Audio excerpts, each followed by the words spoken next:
Assalamualaikum warahmatullahi wabarakatuh. Selamat siang semuanya. Semoga kalian tetap dalam keadaan sehat. Amin. Kami di sini akan BBM. Apa itu BBM? Bincang-bincang manja. Nah, di bincang-bincang manja ini, kami akan sedikit membahas tentang kasus SNP Finance dan Auditor Deloitte di Indonesia. Sebelum lanjut ke topik pembahasan, ada pepatah mengatakan, tak kenal maka kenalan. Yuk langsung saja perkenalkan, nama saya Tisyatul Aulia dan rekan saya. Rika Nur Safitri, sebelumnya kami mohon maaf kalau kita melakukan bincang-bincang manja secara virtual, dikarenakan keadaan yang masih pandemi ini. Jadi selama beberapa menit ke depan, kami akan membahas kasus ini bersama narasumber kita, yakni Mbak Raudatul Jannah dan Mbak Widiawati. Halo, apa kabar Mbak Widya? Alhamdulillah saya sehat. Mbak sendiri juga sehat kan? Alhamdulillah sehat. Alhamdulillah. Bagaimana dengan Mbak Raudo? Wajahnya terlihat berseri-seri hari ini. Sepertinya lagi bahagia. Alhamdulillah, baik dong. Bahagia juga kan kita bisa sharing-sharing bareng sama kalian semua. Syukurlah kalau begitu. Gimana kalau kita coba Mbak Widya dan Mbak Raudo untuk ikutin gerakan kita saat ngomong bincang-bincang manja. Jadi nanti aku bilang selamat datang di BBM, kalian nanti ikutin bincang-bincang manja pakai gerakan ya, biar. Oke, Yuk kita coba yuk. Selamat datang di BBM. Bincang-bincang manja. Kan biar lebih semangat gitu. Oke, langsung saja kita saksikan cuplikan video berikut ini. 5 pelaku bekerja di PT SNP dengan jabatan Direktur Utama, Direktur Keuangan, Manajer Akuntansi, dan seorang asisten manajer keuangan. PT NSP merupakan lembaga kredit yang sudah menipu 14 bank dengan dugaan kerugian mencapai 14 triliun rupiah. PT SNP diduga memanipulasi daftar kreditur kepada bank. Hal ini diketahui setelah salah satu bank melaporkan ke Barreskrim Polri karena mengalami kerugian 450 miliar rupiah. Otoritas Jasa Keuangan atau OJK siap memberi sanksi terhadap PT SNP Finance yang telah merugikan 14 Bank Indonesia hingga triliunan rupiah. OJK memberi sanksi tegas berupa penghentian izin operasi SNP Finance. Barreskrim Polri menahan 5 orang jajaran direksi PT SNP Finance yang berafiliasi dengan Columbia Group. Kelima orang tersebut diantaranya Direktur Utama, Direktur Operasional, dan Direktur Keuangan. Pelaku diduga menggunakan data piutang konsumen Columbia berkali-kali sebagai jaminan kepada bank. Piutang fiktif tersebut kemudian dijaminkan kepada bank untuk pinjaman kredit. Perbuatan para pelaku menyebabkan 14 bank bobol hingga mencapai 14 triliun rupiah. Sementara itu, Otoritas Jasa Keuangan menegaskan akan memberi sanksi tegas pada PT SNP Finance berupa penghentian izin operasi. Nah, di video tadi membuktikan bahwa kasus ini tuh sempat viral di berbagai media, mulai dari media cetak hingga media elektronik. Jadi saya mau tanya dong, mewakili penonton semua yang mungkin belum tahu, dalam video tadi hanya dituliskan PT Finance saja. Siapa sih PT Finance itu? Apakah memang namanya itu SNP? Apa itu sebuah singkatan atau bagaimana? Bisa dijelaskan Mbak Widya? Jadi PT SNP Finance ini itu merupakan singkatan dari San Prima Nusantara Pembiayaan Finance. Dan perusahaan SNP Finance itu sendiri adalah sebuah perusahaan multi-finance yang merupakan anak buah perusahaan dari grup bisnis Columbia itu sendiri. Bisnis apa yang dijalankan oleh Columbia itu sendiri, Mbak Rondo? Jadi Columbia itu termasuk perusahaan retail ya. Jadi bisnis yang dijalankan mereka itu menjual perabot rumah tangga, misalnya kayak alat elektronik, kemudian furnitur gitu. Lalu apakah benar kalau Columbia memberikan opsi pembelian dengan cara tunai atau kredit cicilan kepada customer-nya? Ya, itu benar sekali Mbak Rika. Jadi perusahaan Columbia ini tuh memberikan pilihan kepada customer-nya bisa membayar secara tunai maupun kredit atau cicilan. Apalagi kita tahu ya bahwa Kolombia itu sendiri mempunyai jumlah outlet yang sangat banyak dan itu tersebar di seluruh Indonesia. Ya itu benar, jadi sudah banyak outlet perusahaan Kolombia yang sudah tersebar di Indonesia. Jadi kalau mau gabung ke perusahaan Kolombia atau grup bisnis Kolombia tersebut harus mempunyai modal kerja yang banyak dulu baru bisa gabung. Begitu Mbak Rika. Lalu bagaimana sih SNP Finance bisa memperoleh dana untuk mencukupi modal kerja yang dibutuhkan itu tadi? Jadi SNP Finance itu memperoleh dana dengan menghimpun dana yang diperoleh dari pinjaman kepada bank. Nah, pinjaman kredit dari bank itu ada dua jalur. Yang pertama itu secara joint financing dan secara langsung. Nah, kalau secara joint financing ini itu ada beberapa bank itu bergabung kemudian memberikan pinjaman kepada SNP Finance. Sedangkan kalau secara langsung ini tadi, secara langsung itu berarti dari satu bank. Jadi sebuah bank memberikan pinjaman kepada SNP Finance gitu. Jadi si bank punya kepentingan ya buat tahu kemana larinya uang pinjaman mereka itu. Dan pastinya SNP Finance juga menggunakan jasa kantor akuntan publik yang tepat dong Mbak Widya. Jadi perusahaan PT SNP Finance itu menggunakan jasa kantor akuntan publik Deloitte Indonesia.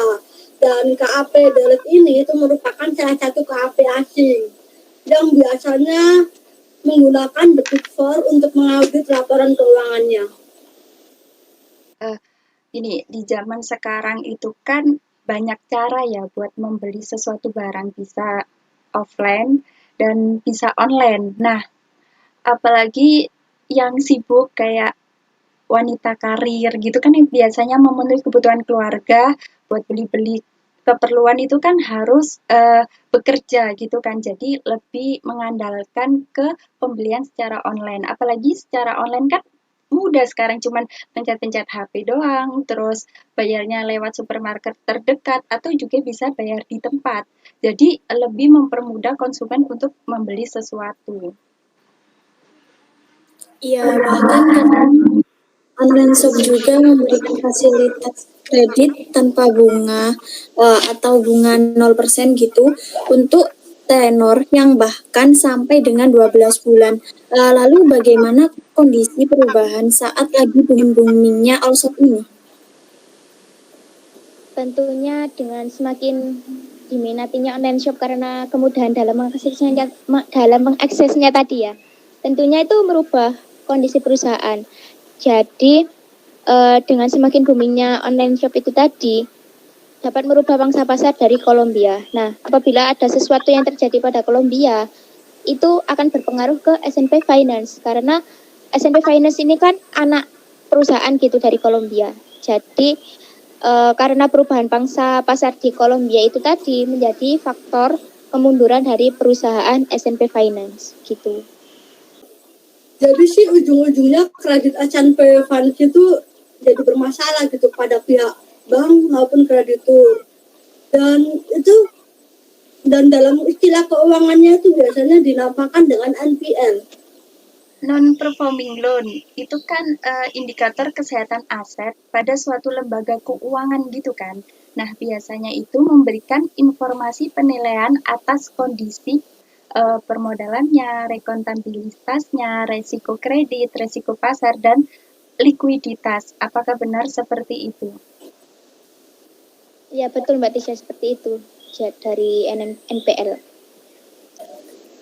Lalu apa yang dilakukan SNP Finance untuk mengatasi utangnya kepada bank tersebut?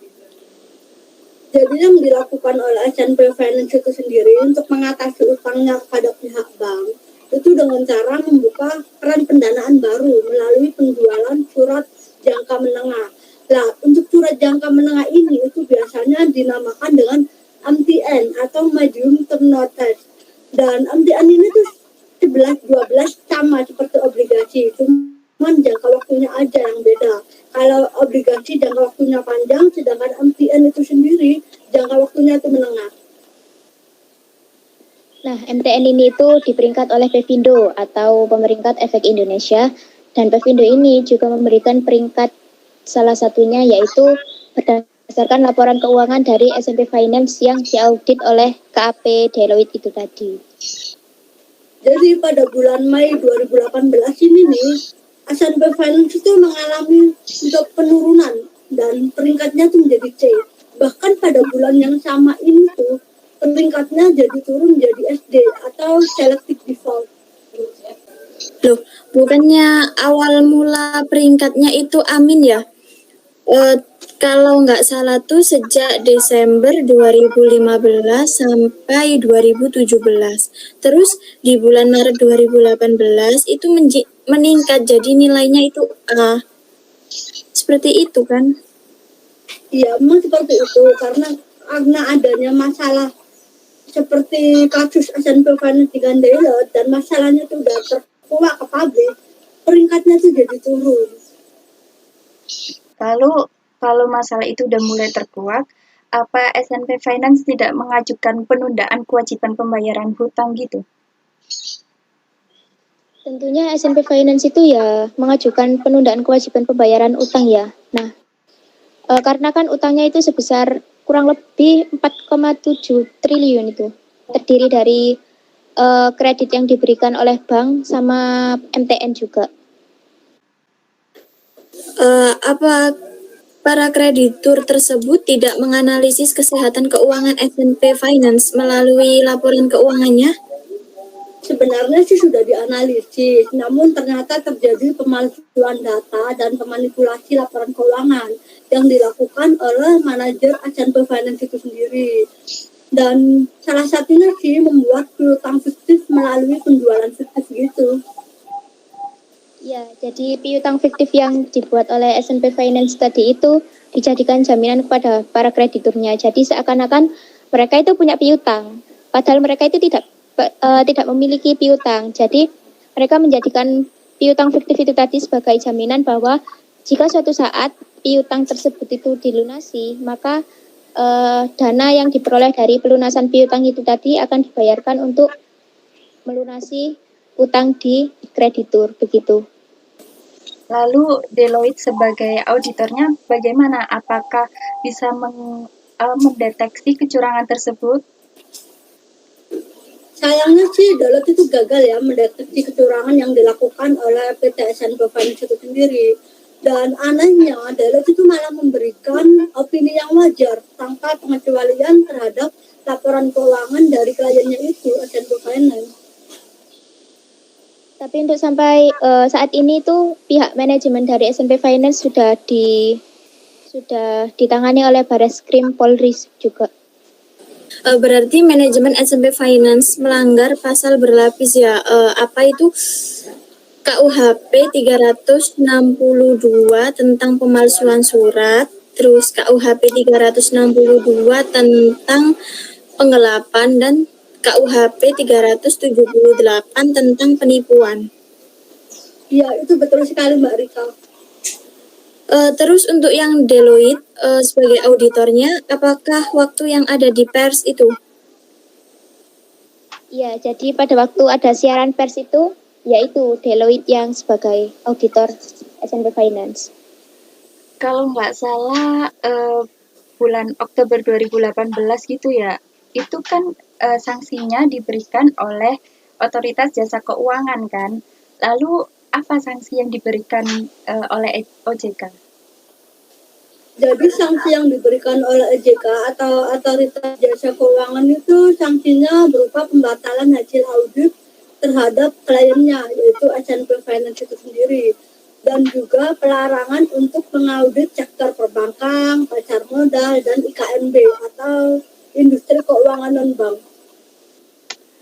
OJK memberikan sanksi itu karena akuntan publik, kalau nggak salah namanya itu Marlina, sama Merliana Samsul dan Deloitte telah melakukan pelanggaran berat, ya pelanggaran POJK.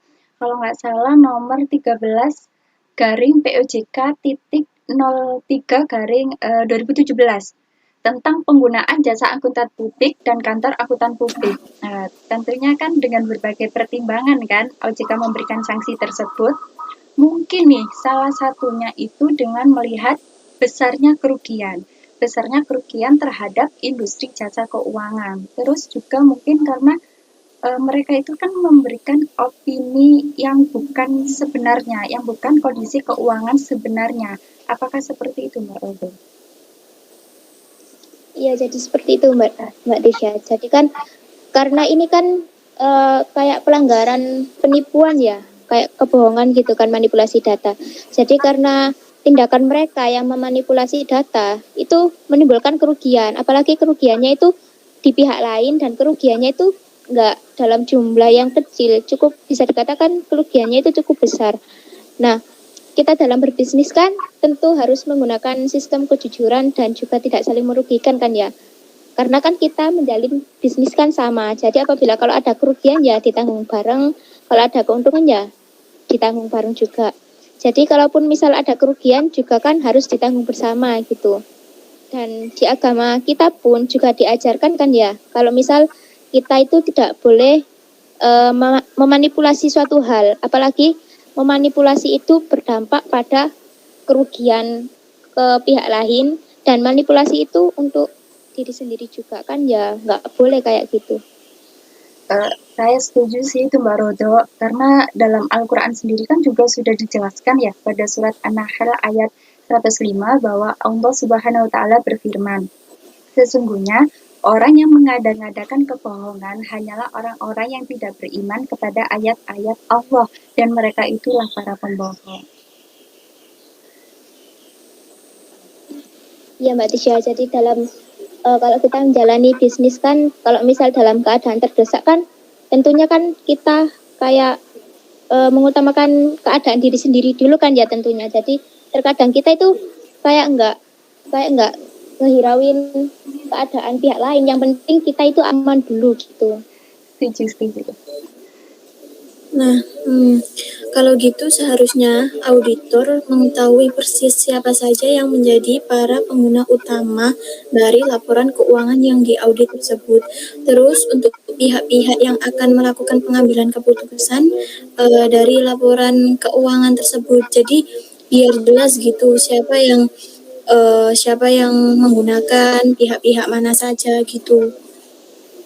Iya itu benar, apalagi kan bukan setahun 2 tahun ya, Daylight itu mengaudit laporan keuangan dari S&P Finance itu sendiri. Bahkan KAP Daylight sendiri itu sudah mengaudit laporan keuangan perusahaan S&P Finance itu udah sangat lama banget.